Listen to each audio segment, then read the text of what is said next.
오늘 창세기 16장을 통틀어 다 할 건데요. 16장의 핵심은 뭐냐면은 하나님의 약속을 기다리지 못하고 인간의 방법으로 약속을 이루려 하는데 그 결과까지도 주님은 우리를 긍휼로 품어주시고 이끌어 주신다는 거예요.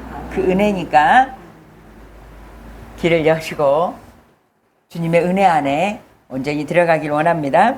자, 1절하고 2절하고 보면은 아브라함의 아내 사레는 생산치 못하였고 그에게 한 여종이 있으니 애굽 사람이요 이름은 하갈이라. 사레가 아브라함에게 이르되 여호와께서 나의 생산을 허락지 아니하였으니 원컨대 나의 여종과 동침하라. 내가 혹 그로 말미암아 자녀를 얻을까 하노라 하매 아브라함이 사레의 말을 들으니라. 자, 여기서 이제 문제가 발단이 돼. 그죠? 자, 사레는 누구의 아내야? 아브라함의 아내야. 근데 사라한테는 뭐가 없어? 자식이 없어. 자식이 없는 대신에 누가 있어? 애굽에서 데리고 온 여종이 있네. 하갈이 있네. 그러니까 하나님만 바라봤던 눈이 옆으로 살짝 돌리니까 어떤 것이 있네? 대처용이 있네? 이건 사라 욕할 거 하나도 없지요. 우리는 주님만 바라봤을 때는 약속만 기다려. 그 내가 믿음이 연약했을 때도 하나님의 말씀으로 그걸 붙잡으려고 애를 써. 그래 기도하면서. 근데 지치는 날이 올 거잖아요. 아, 도대체 언제까지? 아, 뭐야? 내가 잘못 들었나? 주님이 안 하시나? 아, 내가 뭔가를 해야 되지 않을까? 사람의 방법이 요때 들어올까요? 안 들어올까요? 나는 들어온다고 봐요. 그러니까 옆에 있는 대체용을 뭐를 작용을 해서 쓰려고 그러지. 그러니까 살아도 그런 거예요. 믿음으로 바라보만 보고 있다가 10년이라는 시간이 지났는데도 아직 뭐해? 무자해. 자녀가 없어. 자녀가 없는데 이제 사라의 마음에는 하나님을 의지하고 믿는다니까. 믿음의 사람이라니까요. 그러니까 여호와께서 이렇게 말하잖아요. 그래. 내가 뭔가를 했어야 돼. 아, 그걸 놓친 거야. 믿음은 행함으로 가야 된다고 했는데 내가 뭔가를 행하지 않으니까 지금 하나님 아직 시행을 안 하시는 거야. 그러니까 내가 뭔가를 행해야 돼. 뭔가를 해야 돼. 요거 있잖아요. 경직해서 듣지 말고. 그잖아요. 그거를 우리 방법이 잘 찾으셔야 돼. 근데 가만히 봐봐요. 애굽에서 출애굽을 해가지고 홍해 앞에 섰을 때는 너 아무것도 하지 마. 샷다 마우스 해. 너는 가만히 있어. 여호와의 구원 오늘 바라고 가만히 있었어. 그죠? 그리고 광야에서 여호와를 섬기는 법을 배워. 그러고 나서 어디 앞에서? 요단강 앞에 섰을 때는 홍해같이 하던가요? 너는 가만히 있어. 내가 오늘 이 강을 홍해같이 갈라놓을 거야. 그러니까 기다려라. 이렇게 하지 않으셨어. 벗개를 메고 제사장이 앞에 발을 내밀어라 그랬어요. 이때는 어떤 행위를 했어. 그죠? 그러고 나니까 했어. 그러고 나서 이제는 길가를 지나고 여리고를 지나고 가나안 땅에 들어갔는데 요 가나안 땅에서도 가만히 있어라. 내가 이 땅을 너한테 줬으니까 너 그냥 들어가서 살아. 이렇게 안 하셨어요. 뭐하라 그랬어? 전쟁하라. 근데 우리는 하나님하고의 이 친밀한 교제가 있어야 내가 기다려야 되는지 내가 뭔가를 해야 되는지 요거를 아는데 요 친밀한 교제가 없으니까 뭐하고 있어? 주님의 응답을 받아도 내 방법으로 해석하고 내 방법으로 뭔가를 해야 돼. 기다려야 되는데 뭔가를 하고 싸워야 되는데 주님 하시옵소서가 되고 엇박자야 엇박자. 신앙생활 이렇게 하면은 그분하고 나하고 커뮤니케이션이 안 되면 뭐가 되겠어요? 나는 사우정이지. 엉뚱한 일을 하고 엉뚱한 말을 하고 있으니. 그잖아요. 그러니까 주님하고 뭐 해야 돼? 친밀감이 있어야 되는데 이 친밀감이 없으니까 하나님의 사람을 통해서 어떤 말을 들어도 어떤 거는 어린 반풀어진 없으니까 나한테 가져오지도 않고 그리고 내가 뭔가를 또 해. 아니면 또 내가 뭔가를 또 그냥 무작정 기다려. 이게 안 맞는 거예요. 엇박자가 안 맞는 거예요. 그 믿음 생활은 우리는 주가 누가 돼야 돼? 주님이 돼야 되는데 그분하고 친밀하세요. 세밀한 음성을 듣는 자가 돼야 되고 그잖아요. 그리고 나를 저 복종시켜야 될 때가 있고 그거를 잘 보셔야 되는데 잘 못 보고 나라는 것이 아직 안 빠졌으니까 어떻게 해? 그럼 각자 물어봐. 자, 15장에서 하나님께서 아브라함에게 말씀하셔요. 그죠? 15장 4절에는 그 사람은 너의 후사가 아니라 네 몸에서 날짜가 네 후사라고 그래. 왜? 다메섹의 엘리에셀을 이제 후사로 세우려고 하니까 주님이 아브라함이 뭐라고 그래? 주님께서 나한테 씨 안 줬잖아요. 이때도 지금 뭐라고 그래? 씨 안 줬잖아요. 그러니까 내 방법으로 제가 나한테 충성하니까 쟤를 후사로 세울게요. 그러니까 주님이 아니다 그렇게 말을 해줘. 그죠?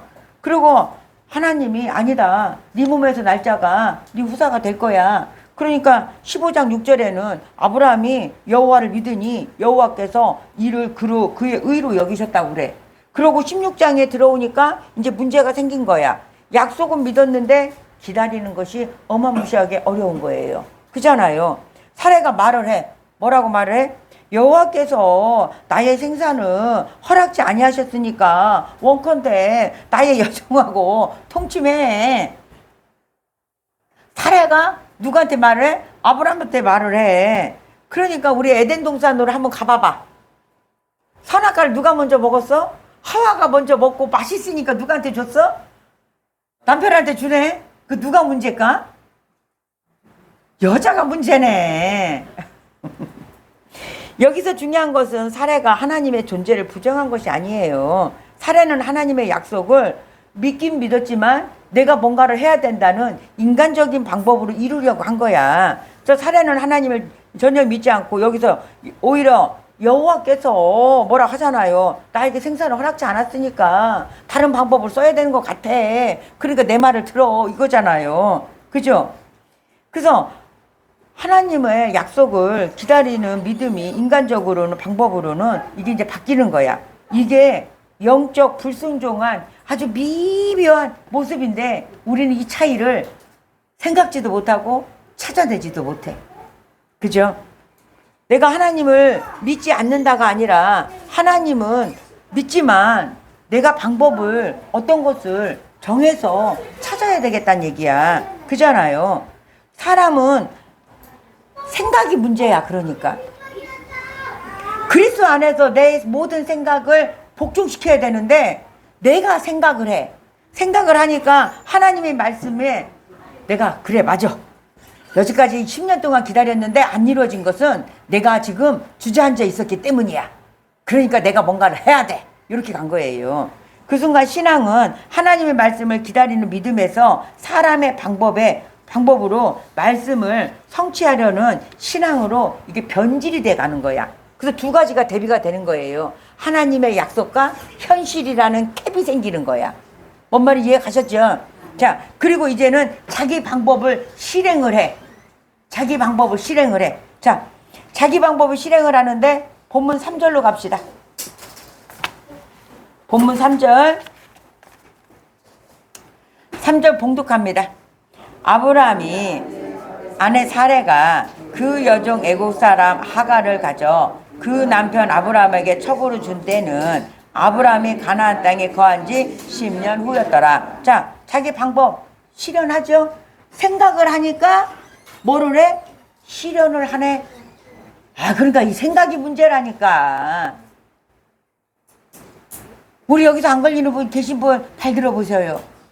내 생각은 어쩜 그렇게 짱짱한지 몰라. 그러니까 생각을 하니까 계획을 세우고 마음을 먹어. 그렇게 행동을 해. 살아가 이런 케이스라니까. 그잖아요. 이거는 10년 동안 기다렸다는 것은 고대 근동 사이에서는 특별히 상속자가 없을 때는 이 방법을 써. 쓰니까 이 사례는 문화적으로 이 시대적으로 자기가 꺼리낌이 없이 이 생각을 하니까 그 문화적에 그냥 타협을 해버리는 거예요. 이 시대는 그랬어. 왜 가문의 수치라고 생각하니까 뭐를 해? 후처를 들여서라도 상속자를 봐야 되는 것이 이들의 풍속이었어요. 그러니까 우리도 가만히 봐봐봐. 이 생각이 어디에서 합의점을 찾아요? 남들도 그러니까. 지금까지 내려왔던 것이 이러니까. 우리 엄마도 보니까 이러더라. 이러면서 그 생각을 합리화를 시켜서 받아들여. 여기가 문제인 거예요. 엉뚱한 데서 받아들이는 게 아니야. 습관적으로 있었던 거기에서 내가 생각을 하고 받아들이는 거지. 사례도 그랬어요. 10년 동안 없었으니까 그 근동시대의 풍속이 이러니까 10년이 지났으니까 너 이렇게 해도 얘는 가책을 안 느끼고 맞아. 그 문화를 받아들이는 거예요. 근데 믿음이라는 것은 그 문화를 받아들이는 것이 아니고 합리화가 하는 게 아니고 타협하는 게 아니잖아요. 그죠? 그래서 가만히 이제 보니까 하갈이 괜찮네? 하갈을 데려다가 써야 되겠네? 근데 하갈을 데려온 이유가 있어. 이거는 유튜브에 나가는데 어떻게 받아들일지 몰라요. 근데 미드라시라는 유대 병숙이 있어. 이 하갈은 애굽의 공주였대요. 하자가 아니야. 그냥 일하던 자가 아니고 사라가 생각하기에는 공주였던 거야. 거기가. 왜냐면은 사라가 애굽으로 간 날이 있잖아요. 기근을 만나서 아브라함이 갔잖아요. 가니까 이쁘니까 바로 궁전에 들어갔잖아요. 근데 바로하고의 그런 거 있었잖아요. 천사가 나타나서 쳐라 그렇게 치고 거기에서 바로가 눈을 뜬 거야. 진짜 뭔가가 있네. 그리고 자기 공주를 이 언약의 계통으로 보낸 거예요. 이렇게 나왔대. 그러니까 사라가 아무나 보냈겠어. 그 후손이 있는데 그래가지고 해서 보냈는데 그래서 요 풍습이 그 여종이 제가 예전에 그랬다겠지. 너 정도만 됐다며. 네 정도만 되면 우리가 이제 눈에 값어치를 보는 거야. 너 정도가 되면은 나한테 후사 하나 얹어줘도 걔가 괜찮겠다. 이렇게 생각한 거야. 그래서 대체용으로 쓰잖아요. 그죠? 그래서 어떻게 따라서 사라가 하갈을 아브라함에게 준 행동이 정당화가 됐던 거잖아요. 풍습상. 근데 이제 16장 3절에 보면은 가나안에 거한 땅이 10년 후라고 했잖아요. 그래서 약속을 받았고 기다렸고 그러면 지연처럼 보이니까 조급함이 있었고 인간적인 방법이라는 과정 속에서 이제는 오늘 이거가 실제 문제가 된 거야. 그죠? 자, 그래서 결과가 나와. 자, 4절 봅니다. 4절 봉독합니다. 아브라함이 하갈과 동침하였더니 하갈이 잉태함에 그가 자기의 잉태함을 깨닫고 그 여주인을 멸시한지라. 하갈이 뭐를 해? 임신한 거를 이제 알았어. 그러니까 인간적으로 사라가 원했던 결과를 받은 거야. 그러면 사람의 눈에는 이제는 열매가 보여졌는데 좋아야 되잖아. 좋아야 되는데 뭐 해? 얘가 나를 멸시하네. 악한 것이 더 나를 못 살게 구네. 차라리 자식 없는 게 낫지. 이 종이한테 내가 멸시를 받네. 이거 더 견디기가 힘들잖아요. 이게 더 견디기가 쉽지 않아. 그죠? 한번 이거 파노라마를 좀 가져와 보세요. 시뮬레이션을 한번 가져와 봐봐. 나한테 자식 없는 것도 화가 나는데 옆에 있으니까 하갈을 갖다가 남편 침상에 넣어주고 그 내 마음도 안 좋았는데 근데 결과적으로 뭔가를 내가 이걸 감내하고 싫어도 아파도 했는데 결과가 나와서 좋아야 되는데 산 넘어 산이라고 더 오네? 저것이 나를 멸시하네. 이게 결과네. 그러니까 사라가 어떻게 하겠어요? 팔짝팔짝 뛰지. 우리는 여기서 삶 속에서 분별을 한번 해보세요. 갈라디아서 6장 8절에는 이렇게 말씀하십니다. 자기의 육체를 위하여 심는 자는 육체로부터 썩어질 것을 거두고 성령을 위하여 심는 자는 성령으로부터 영생을 거두리라. 이렇게 말씀을 하세요. 근데 우리의 삶을 이 문맥으로만 보지 말고 그걸 가져서 내 삶 속에서 한번 적용을 해보세요. 내가 그런 날이 많았잖아요. 그런 결과물이 나온 날이 많았잖아요. 그 결과물 때문에 내가 아픈 날이 많았잖아요. 실질적으로는. 근데 그 아픈 것을 내가 그 결과물을 가지고 주님 앞에 쏟아내야 되는데 쏟아내지를 못하고 뭐를 하고 있어? 원망을 하고 있었던 거잖아요. 원망이 뭐 하고 있어? 나중에 실질적으로는 하나님을 원망한 거고 똑같은 거예요. 결과물이라는 것은. 그게 삶 속에 우리는 없었다고 할 수 있을까요? 내가 사람의 방법을 하고 이거 했다고 하면은 그 결과물이 나오면은 나한테 평안을 갖다 주고 즐거움을 갖다 주고 행복함을 갖다 줘야 되는데 그거 아니었잖아요. 오히려 이거는 뭐야? 주님은 여기에서 뭐를 말하냐면 사람의 방법으로 했을 때는 질서를 말씀하시는 질서가 무너지는 거예요. 하나님의 질서가 무너진 거잖아. 이거는 하나님은 분명히 뭐를 했어? 질서를 세우셨어요. 한 가정에도 질서를 세웠는데 사람의 방법이 개입이 됐을 때는 질서가 무너지니까 어떻게 돼? 하갈이 사례를 멸시를 하고 왜일까요? 자기가 이제 새로운 위치에 서버려. 하갈이 임신을 하고 새로운 위치에 서가지고 자기가 우월해. 내가 저 사례보다 나아. 네가 못하는 거 다 했잖아. 너 못하는 거 내가 했잖아. 이걸 갖고 있으니까 어떻게 해? 그러면 사례는 이 멸시천대를 그냥 멸시했다고 하면 나오잖아요. 그럼 여기를 읽어보세요. 하갈이 임신한 걸 알고 동네방네 소문을 내고 다녀. 우리 여주인을 못했던 거는 나는 했어. 내가 아브라함한테 사랑을. 이게 미드라시의 기록이에요. 어? 우리 사라는 우리 주인이라고도 안 해. 저 여자는 못하는 것을 나는 했어. 그러니까 내가 안 주인이야. 니네들 나한테 잘 보여야 돼. 이것을 동네 사람들한테 하갈이 이렇게 하고 다녔다는 것을 사라 귀에 들어와. 사라 귀에 들어오니까 어떻게 됐겠어요?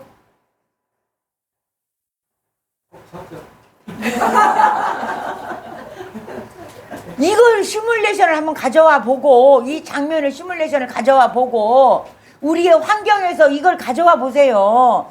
그래 사람의 방법으로 안 하고 내가 기다려야 될 때 기다리고 싸워야 될 때 싸우고 내가 뭔가를 행해야 될 때 행할 수 있지. 그것이 없으면 우리는 무지한 자잖아요. 그러니까 사라가 이 핍박을 받으니까 뭐를 해? 원망을 누구한테 가는가 볼까요? 5절로 갑니다. 이제 사라가 원망이 시작이 돼. 일은 누가 하고 머리는 누가 쓰고. 자, 5절. 사라가 아브라함에게 이르되 나의 받을 욕은 당신이 받아야 옳도다. 내가 나의 여종을 당신의 품에 두었거늘 그가 자기의 인됨을 깨닫고 나를 멸시하니 당신과 나 사이에 여호와께서 판단하시기를 원하노라. 자, 이때까지도 자기는 하나님의 말씀하신 것을 약속하신 것을 자기는 정당으로 이루어가고 있다고 사라는 생각한 거예요. 왜? 하나님이 사라한테 약속한 게 아니거든. 내가 너를 통해서 후손을 나게 할 거야. 이렇게 안 했고 아브라함의 씨를 통해서 후손을 난다고 했으니까 사라는 아브라함의 씨면 됐잖아요. 그러니까 이 방법이 사라는 정당하고 생각한 거야. 근데 엉뚱한 방향으로 가버리니까 이게 뭐야? 내가 원했던 것이 아니고 내가 바랬던 것이 아니고 이것이 아닌데? 그러니까 누구한테 찾아간 거야 지금? 아브라함한테 찾아가가지고 내가 당신한테 그 품에 줬는데 제가 지금 나한테 이렇게 하고 있는 거야. 이거를 지금 우리가 하나님한테 찾아가서 이렇게 해야 돼. 하나님 그거요. 내가 잘못했어요. 그대로 직구를 해야 되는 거예요. 근데 우리는 이거를 앞뒤 맥목 딱 깔라먹고 결론만 가지고 결과만 가지고 아버지 이렇게 해서 잘못해서 요거 아니잖아요. 사라가 가가지고서는 내가 당신 품에다가 그 하갈을 줬는데 하갈이 임신하니까 동네방네 이렇게 짓거리고 다녀. 내가 지금 얼굴을 들고 저 동네를 나갈 수가 없어. 우물을 갈 수가 없어. 이거 당신이 어떻게 좀 해봐. 이 말이잖아요 지금. 그죠? 자신이 하갈이 아브라함에게 주었지만 이거는 문제가 누구한테 있어? 당신한테 책임 있는 거야. 왜? 어불성설 아닌가요, 이거는? 근데 우리가 억울함을 당하고 원망이 들어갈 때는 앞뒤가 개념이 없어져 버려요. 그잖아요. 우리의 삶 속에서도. 내가 나의 여종을 당신 품에 주었고는 이건 인간의 연약함을 그대로 직구하는 거잖아요. 내가 선택한 방법이 잘못되었다고 인정하지 않아. 다른 사람에게 책임을 돌리는 행위야. 우리 하나님 앞에 그렇게 나가지 마요. 어떻게 나가야 돼? 맞아요, 주님. 제가 그랬어요. 그런데 결과물이 이래가지고 이랬어요. 직고를 해야지. 사례는 처음부터 아브라함한테 해결책을 얘가 제시를 한 거야. 그죠? 그런데 이 해결책이 뭘로 왔어? 고통으로 와버려서 고통으로. 그래서 창세기 16장은 우리에게 아주 현실적인 원리를 이거 보여주는 거예요. 하나님의 방법을 떠나면 암만 약속을 받았다 해도 조급함 때문에 사람의 방법이 나오고 육체의 결과가 나오고 갈등이 나오고 뭐가 나와 이제는 상처투성이가 된 거야. 자, 심령들 한번 이렇게 들여봐봐. 너덜너덜해 여기가. 갈기고 찢기고 해가지고 이것이 지금 다 남한테 책임 돌리지 말고 누구부터 시작했어? 나. 그냥 봐 이렇게. 뭐야매 걸레짝도 이런 걸레짝 없네. 그냥 너덜너덜. 근데 이거를 상처를 싸매고 주님 앞에 와서 그럴듯하게 사람들 앞에서 있는 척, 거룩한 척, 믿음 있는 척, 나는 말씀을 보는 척, 기도하는 척, 회개한 척, 요거 감싸고. 근데 하나님은 어디를 보셔? 폐부를 보세요. 너 상처 내놔라. 내가 치유할게. 하나님은 우리를 책망하지 않으세요. 사랑의 하나님이시기 때문에 당신한테 직고할 때는 감싸주고 위로해주고 그 상처를 치유하시는 분이지. 근데 무엇이 두려워서 이걸 다 싸매고 그럴듯하게 가서 주님한테 해명을 하시나요? 그러니까 어떤 영적으로 뭔 진행을 안 하시지. 주님이. 요 보세요. 내 삶 속에서 찾아야 되는 거야 그거는. 그래서 이제 원망을 하니까 어디로 가요? 학대로 가는 거야 이제는. 나도 나를 학대를 한다. 이 상처 때문에. 내가 나를 학대를 해. 내가 다른 사람도 무시하고 학대를 하고. 뭐 때문에? 상처를 받고 원망을 하고. 그러니까 학대로 들어가는 거예요. 우리가 얼마나 이거 학대도 자책도 학대예요.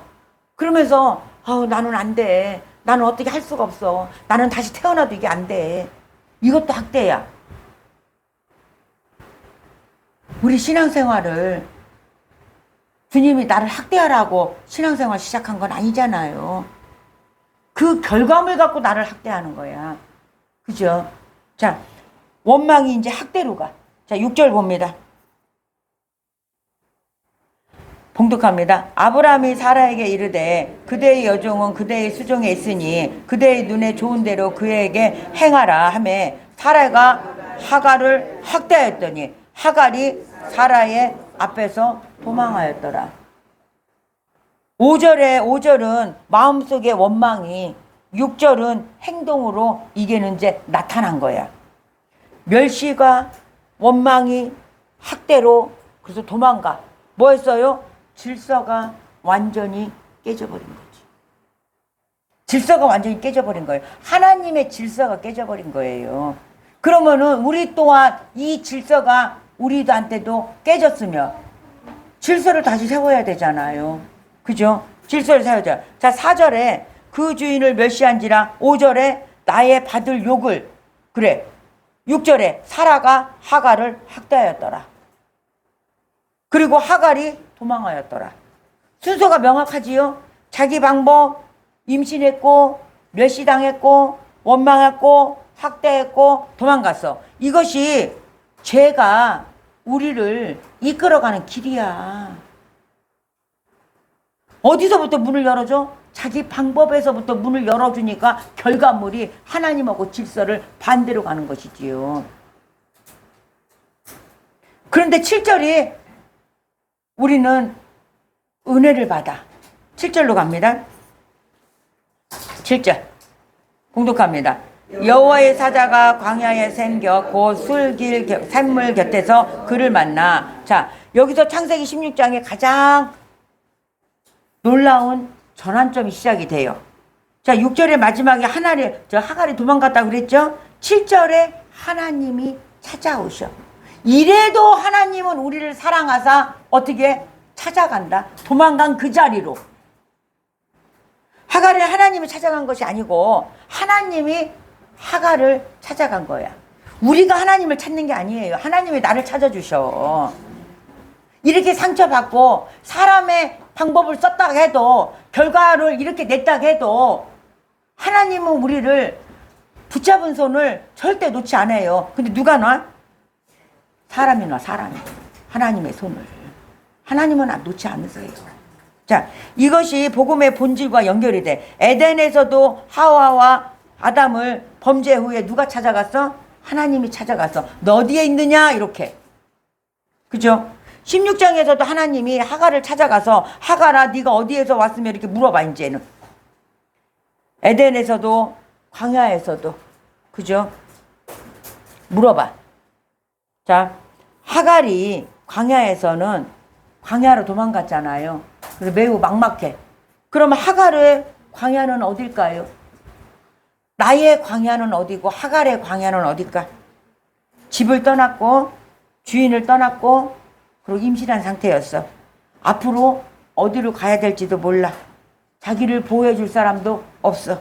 즉 하갈의 광야는 외롭고 두렵고 상처투성이고 불확실한 미래고 버림받았다는 느낌하고 함께 있는 것이 광야야. 인간의 죄와 실패 때문에 우리는 하나님과 점점 멀어진다. 하나님하고 친밀해야 되는데 뭐 때문에? 내가 실패했다고 생각하니까. 내가 죄라는 것 때문에 주님하고 멀어집니다. 그런데 하나님은 그런 인간을 그냥 버려두지 아니하시고 하나님이 찾아가. 이것이 성경 전체의 주님의 은혜입니다. 예, 사마리아 여인을 찾아가셨고 세리도 찾아갔고 죄인들을 찾아가셔. 그죠?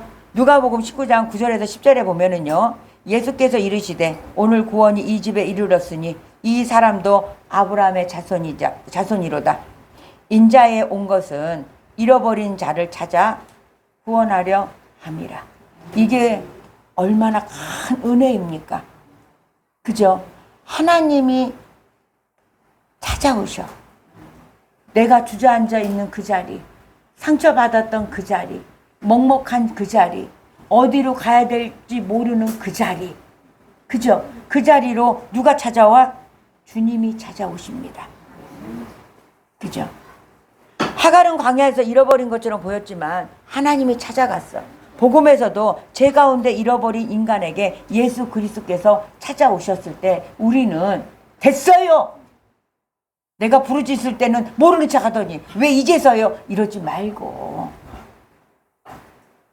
맞아요, 주님. 그러면서 내가 사람의 방법으로 쓰니까 이랬대요.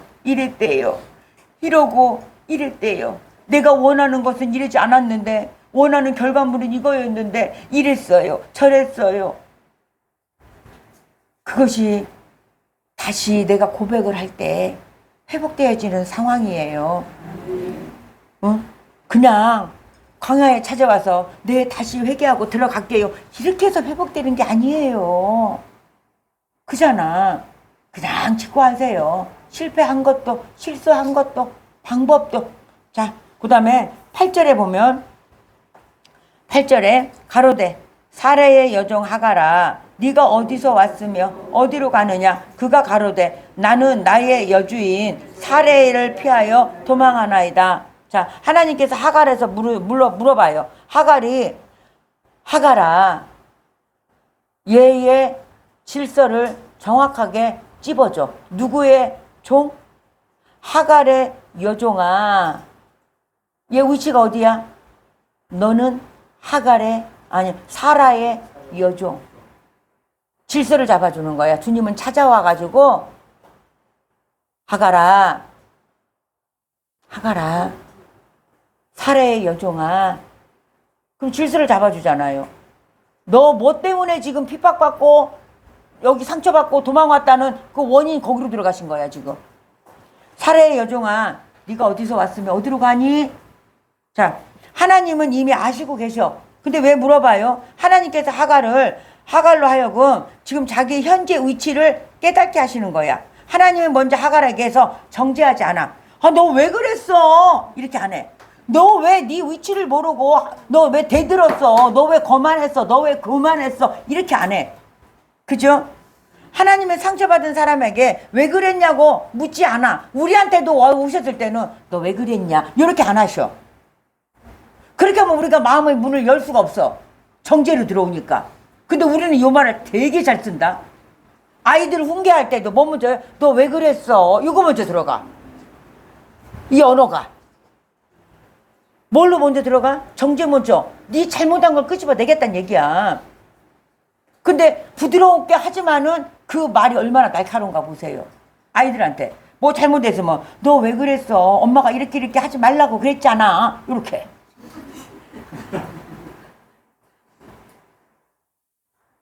남편도 그렇게 쓴다. 아내도 그렇게 하고. 근데 우리는 사이에서 계속 이렇게 안 물어. 주님은 이렇게 안 물어봐. 너 어디서 왔냐? 그리고 너 어디로 가려고? 자, 어디서 왔냐는 거는 주님 이 말 한마디에는 과거를 돌아보게 하는 거야. 주님의 이 말은. 무엇 때문에 여기까지 왔냐? 이렇게 물은 거야. 그리고 어디로 가냐는 거는 미래를 바라보게 해. 하나님 말씀 없이 내가 너 어디로 가려고? 너 나의 말을 가져야 되지 않겠니? 그죠? 우리의 신앙생활에도 주님이 질문을 하시면은 나는 지금 어디에 있는지 주님한테 고해야 돼. 그죠? 나는 지금 어디에 서 있는가도 알아야 돼. 나는 지금 어디로 가고 있는가도 우리는 알아야 돼. 그래 주님이 내가 길을 이탈했을 때 주님이 찾아와서 너 어디로 가려고? 지금 어디에서 나왔는데? 그러면은 내가 직고를 할 수가 있어. 그래야 방향이 다시 잡히고 질서 안으로 내가 다시 들어갈 수가 있어. 근데 우리가 요거가 진짜로 대화를 못하고 진짜로 훈계를 못하고 진짜로 교훈을 못해. 그래서 주님한테 배우세요. 그죠? 자, 하나님의 말씀은 다시 질서를 세웁니다. 자, 9절에 봅시다. 9절 봉독합니다. 여호와 하나님이 사자가 그에게 이르되 네 주인에게로 돌아가서 그 수하에 복종하라. 하나님께서 하갈을 불쌍히 여겼는데 다시 돌아가라고 하셨어. 그죠? 하나님의 구원은 단순히 불편한 상황에서 탈출시키는 것에 의미가 있지 않고요. 하나님이 하갈에게 새로운 방향을 제시해 주는 거예요. 여기서 하나님은 단순히 하갈의 의료만 하지 않으셔. 말씀으로 질서를 다시 세워주시고, 은혜는 무질서에서 방치하는 것이 아니에요. 왜? 참된 은혜는 상처받은 사람을 다시 하나님의 뜻과 질서 안으로 다시 인도를 시켜줘. 그죠?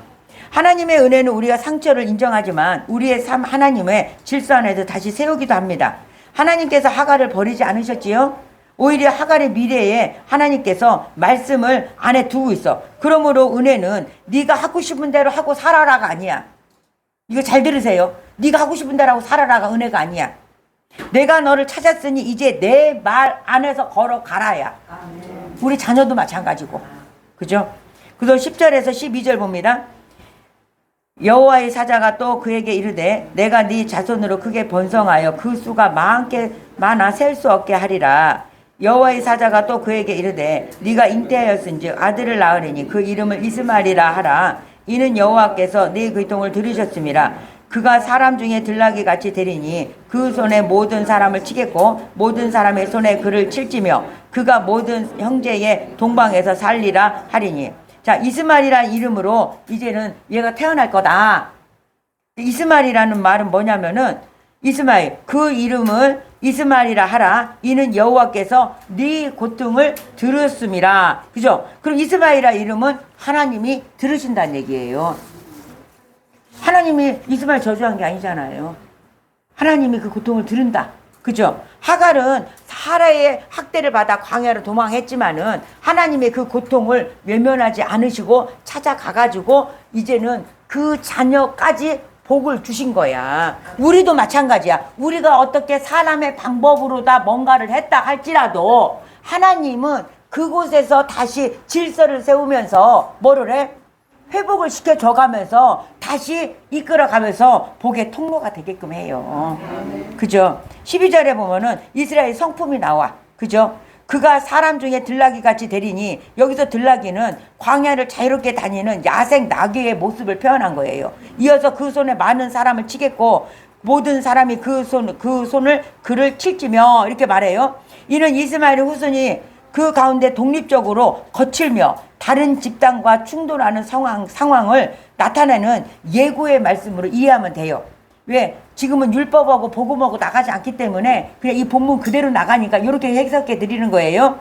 자, 그래서 이스마엘을 저주한다는 뜻이 아니라 하나님이 창세기 17장 20절에도 이스마엘에게도 복을 주세요. 그죠? 자, 이 핵심은 11절에는 하나님의 고통을 들으시고 12절에는 그러나 인간적인 방법으로 시작된 결과와 갈등과 충동을 따를 수가 있어. 근데 하나님이 우리의 연약한 가운데서도 들으시고 찾아오시지만 하나님의 약속을 인간의 방법으로 이루겠다는 것이 아니라 이 질서를 주님은 다시 세우고 언약의 백성과 이 이스마엘은 뭐야? 국률을 베풀어 준 거야. 국률과 이삭은 달라.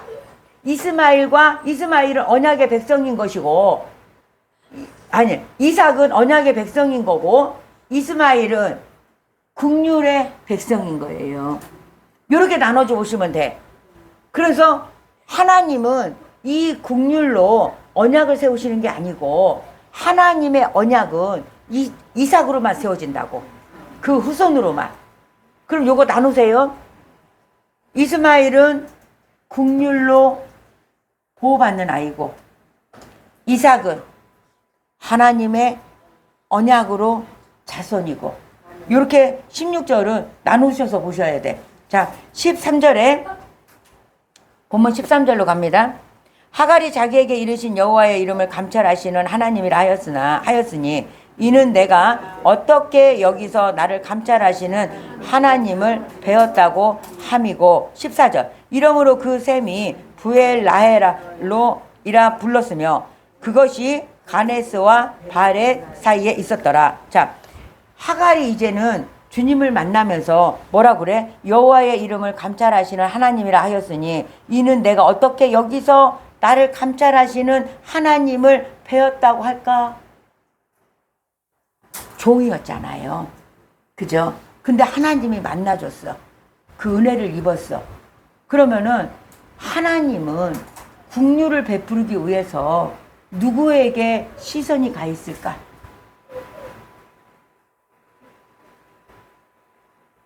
국류를 베풀기 위해서 하갈을 가만히 보세요. 국류를 베풀기 위해서 누구한테 시선을 가 있을까? 우리도 언약의 자손이 이삭이 그리스도가 내 안에 있지만 때때로는 내 방법으로 뭔가를 할 때가 있잖아요. 그러면은 그것을 우리 주님 앞에 직고하고 했을 때 그 국류를 입혀준다는 얘기예요. 사람으로 말미암아 열매가 어떤 것을 내도 하나님은 우리를 버리지 아니하시고 다시 국류를 입혀서 다시 질서 안으로 우리를 이끌어 가신다는 큰 은혜라고. 이거는 광야로 갔잖아요. 광야는 어떤 곳이에요? 어떤 것도 보호받을 수 없고 어떤 것도 공급받을 수 없고 어떤 것도 할 수 있는 상황이 아니야. 근데 우리가 가만히 봐봐요. 광야에 있는 날이 있어. 상처 때문에 도망가서, 외면 때문에 도망가서, 내가 그것을 피해서, 그럼 광야에 있는 날, 우리도 있는 날 있잖아요. 그날은 주님이 나를 찾아오신다고. 뭐 하려고? 국류를 입히려고. 국물을. 자, 하갈에게 광야는 사례가 학대를 받은 곳이고 도망친 곳이고 미래가 보이지 않는 곳이고. 자, 우리 자녀들도 나도 우리 남편도 우리 아이들도 그러고 나서 어디야 우리 공동체에서도 이런 분들이 있어요. 나의 미래가 안 보인다고. 왜 안 보여? 약속이 정확하지 안 보이니까. 내가 해야 될 게 뭔지도 모르니까. 이런 자도 광야에 있는 거예요. 그럼 하나님이 이 자들에게 은혜만 입혀준다며, 국률만 입혀진다며, 다시 주님의 질서 안으로, 말씀 안으로 들어와서 갈 길을 보여줄 거잖아.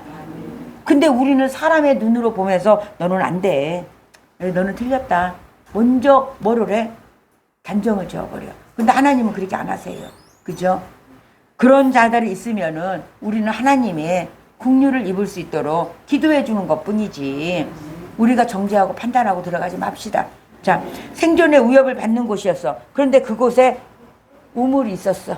그죠? 그래서 부엘라에는 단순히 물을 있는 장소가 아니고 하나님께서 나를 보고 계시며 나의 광야에서도 생명의 은혜를 준비하시고 나를 보고 계시구나 라고 하는 우리가 마음으로 그분을 위로를 받는 장소가 거기에요.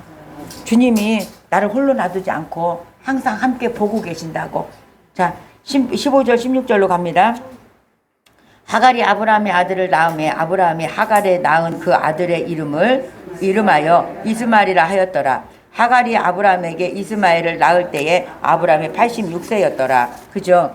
자, 창세기 16장은 그리스도 중심으로 더 깊어져요. 하갈이 광야에서 버림받은 사람처럼 그러지만은 하나님, 예수님이 우리를, 버림받은 우리를 찾아와 가지고서는 회복시켜 주시는 그 은혜가 있는 장이야. 그러니까 인자가 온 것은 잃어버린 자를 찾으러 오셨다고 그랬어요. 우리가 광야에 있을 수도 있고 때때로는 언약 안에 걸어갈 때도 있어. 그잖아요. 근데 광야에 있을 때는 우리가 주님의 손을 붙잡는 게 아니라 주님이 우리 손을 붙잡으니까 나를 혼자 두지 아니하시고 늘 함께 하신다는 거야. 그러면 믿음의 힘이 생길 거예요. 주님이 나를 혼자 두지 않으세요. 우리가 주님의 이름을 불러. 그죠? 그래도 주님은 나를 먼저 아셔. 하갈을 알았던 것 같이 나를 알아. 그러면 그 찾아오셔가지고 어떻게 해? 다시 나의 위치를 정확하게 인지시켜주고 다시 질서 안으로 들어가서 그리스도께 복종할 수 있도록 우리를 이끌어 가실 줄 믿습니다. 어떤 상황일지라도, 어떤 관계가 지금 깨어져 있을지라도, 내가 지금 앞이 보이지 않을지라도 주님이 나를 아시고 내 이름을 불러주신다면 우리는 회복으로 들어갈 수가 있고, 그리고 또 그 주위에, 우리 주위에 그런 자가 있다면 우리는 주님 앞에 기도할 때 그에게 은혜를 베풀어 주세요. 긍휼을 베풀어 주세요. 주님 찾아가서 만나 주세요 하고 우리는 기도할 수 있는 그런 자가 되기를 주님의 이름으로 축원합니다.